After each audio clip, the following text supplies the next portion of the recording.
Donc, rapport d'agrandissement et rapport de réduction en géométrie. Donc, déjà, comment calculer le rapport d'agrandissement ou le rapport de réduction? Donc, généralement, ce rapport, il se note K, et dans le cas d'un rapport de réduction, K est égal à la longueur du segment de la petite figure, c'est-à-dire la figure qu'on va obtenir après la réduction, divisé par la longueur d'un segment sur la grande figure, c'est-à-dire qui est présente avant la réduction. Et donc, ce coefficient de réduction, il est toujours plus petit que 1. Ça permet de savoir si il s'agit d'un coefficient d'agrandissement ou de réduction, parce que le coefficient de réduction est toujours plus petit que 1. Donc attention, il faut prendre les longueurs de segments sur les deux figures, la figure d'arrivée qui est la petite figure et la figure de départ qui est la grande figure, au dénominateur pour la grande figure et au numérateur pour la petite figure. Mais attention, il faut prendre les segments qui sont homologues, c'est-à-dire les segments qui correspondent sur les deux figures.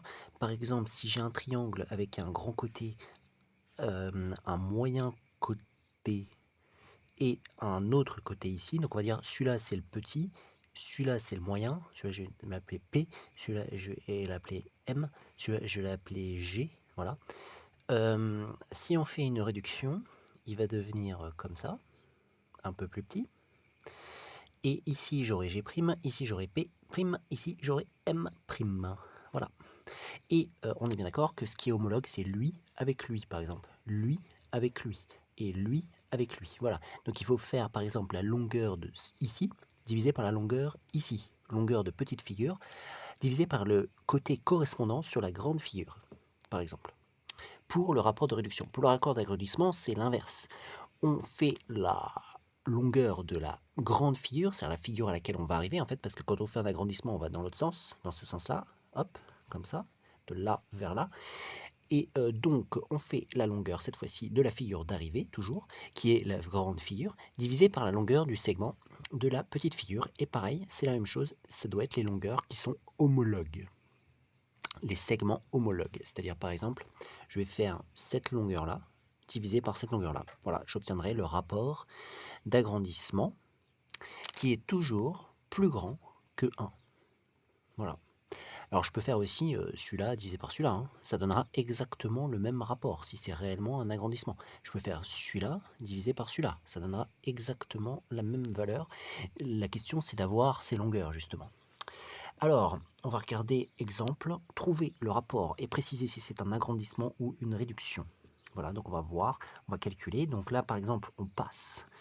Alors on voit visuellement qu'on passe d'un petit rectangle à un grand rectangle, donc ça va être un agrandissement, mais on va le confirmer avec le rapport d'agrandissement que l'on va calculer.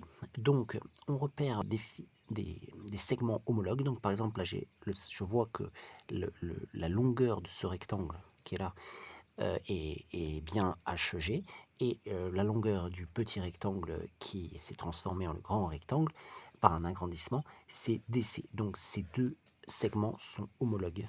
Donc je vais faire la longueur du grand, enfin du celui d'arrivée, hein, divisé par la longueur de celui de départ. C'est-à-dire que K va être égal à donc HG sur la longueur HG sur la longueur DC, qui va être égal à 8 sur 6, qui va être égal par simplification à 4 sur 3. Voilà le rapport en question de cet agrandissement ou réduction. Et dans ce cas-là, comme on disait, ça va être un agrandissement parce que 4 tiers est plus grand que 1, puisque quand on a une fraction avec le numérateur qui est plus grand que le dénominateur, c'est toujours plus grand que 1. Donc du coup, ici, il faut préciser si c'est un agrandissement ou une réduction, mais on le savait depuis le départ, c'est un agrandissement. Donc du coup, ici, on peut dire agrandissement. Voilà, donc ensuite, deuxième exemple, on a le triangle XYZ qui est transformé en le triangle VUW, et on voit visiblement là que c'est une réduction, mais on va le confirmer en calculant le rapport de réduction. Et donc pour cela, eh bien, on va prendre des côtés homologues. Bon, là, de toute façon, on n'a pas le choix, on a juste la longueur VW et la longueur YZ, et on voit que ce sont bien des côtés homologues. Pourquoi? Parce que ici, c'est le plus grand côté de ce triangle et ici c'est le plus grand côté de ce triangle. Donc s'il y a réellement un agrandissement ou une réduction, ces deux côtés sont homologues. Donc pour avoir le rapport de réduction, on fait la longueur de la figure d'arrivée, c'est-à-dire VW, divisé par la longueur du côté homologue sur la figure de départ, c'est-à-dire YZ, qui va être égal à 5,5 sur 11, qui va être égal, alors là je simplifie par 5,5 en haut et en bas, et on voit bien que ça donne 1 demi, c'est-à-dire 0,5, et ça c'est plus petit que 1, donc ça confirme bien qu'il s'agit d'une réduction. Voilà, donc on a bien une réduction ici. Ici, on avait un agrandissement. Alors maintenant, on va regarder la figure, l'exemple suivant, qui est un cône, donc c'est-à-dire une figure en 3 dimensions dans l'espace, un solide. Et on voit qu'on passe de ce cône-là à ce cône-là, et on nous donne la longueur d'une hauteur de ce cône, enfin de la hauteur de ce cône, qui est la longueur du segment qui part du sommet du cône et qui coupe perpendiculairement la base.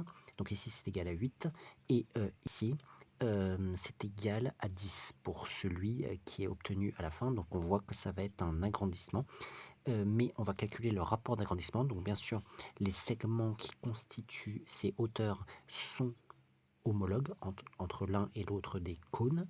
Donc pour avoir le rapport d'agrandissement, on va faire la longueur d'arrivée divisée par la longueur de départ, c'est-à-dire la grande longueur sur la petite longueur, toujours arrivée sur départ en quelque sorte.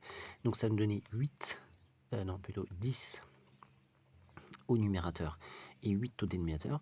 On peut simplifier par 2, ça va donner 5 quarts, voilà, qui est égal à 1,25 si on le met en notation décimale, et ça c'est supérieur à 1, voilà, c'est supérieur à 1, et donc par conséquent, on peut bien confirmer qu'il s'agit bien d'une réduction, voilà.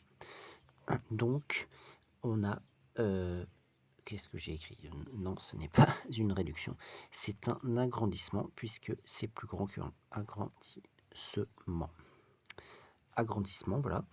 Et ce qui est bien quand on connaît ce rapport d'agrandissement, c'est que, ou le rapport de réduction, hein, c'est que quand on va connaître par exemple une des longueurs sur la figure de départ, par exemple ici, si on nous dit que ça fait 5 cm, par exemple, 5 cm, et bien ici, on va pouvoir chercher, là ça ce serait le rayon de la base, qui est un cercle hein, dans un cône, et bien je vais pouvoir trouver le rayon de la figure agrandie sur la figure d'arrivée, le rayon de la base également, et il faudra que je multiplie comme cela en faisant fois le rapport d'agrandissement plutôt ici qui est 1,25, donc je vais faire fois 1,25 et je vais trouver une certaine valeur. Ici ce sera 6,25.